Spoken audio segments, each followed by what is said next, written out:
My name's Christopher Rouen and I work at the College of Healthcare Sciences at JCU. I do research support, so I support researchers in a variety of different fields.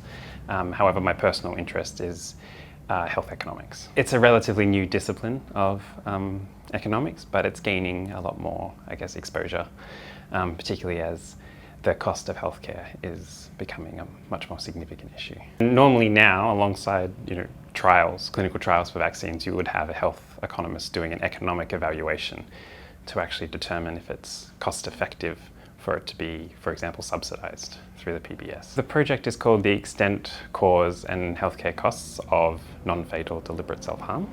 Hospital treated, I should say.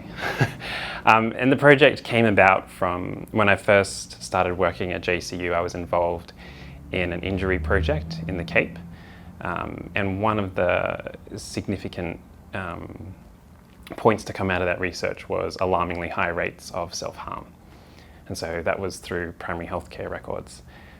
So this is sort of a step higher than that, looking at hospital-treated self-harm through emergency department data and hospital admissions for all of far north Queensland, so not just the Cape anymore.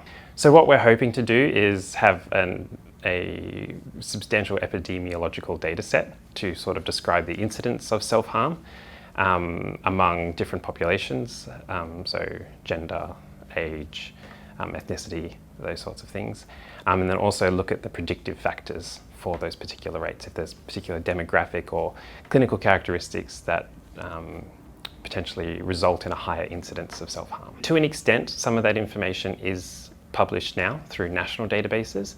However, the issue with the national database is that it tends to have a 2 to 3 year lag time before publishing, and it's not, regionally focused. So having a data set such as this will allow for regionally focused, both clinical and population-based interventions to help reduce self-harm. The research is a data linkage exercise, so we'll be going through the Queensland Statistical Services branch, who will link hospital admission data with emergency department data and then also with the national costing database. So we'll have a series of episodes of self-harm and we'll know the cost of those episodes, and we'll be able to link them to individuals to also look at repetition. So for this project, we're looking from a purely health system perspective. So what the cost is to the health service. However, there is a significant limitation with that, in that there are people who self-harm who will present under different conditions, for example. They may come to the emergency department and say it was an accident, for example, but they also may have utilised outpatient services or other services that aren't actually going to be costed.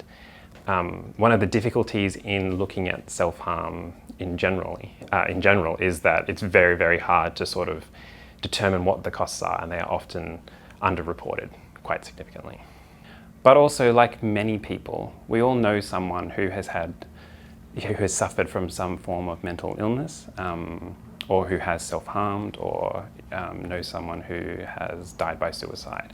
And I think I can make a big contribution to society by working in an area such as this. I think it's really, really important. There's a lot of stigma associated with it. One of the, costs isn't everything. However, it is, the language of decision makers. And there are significant savings to be made through the prevention of self-harm.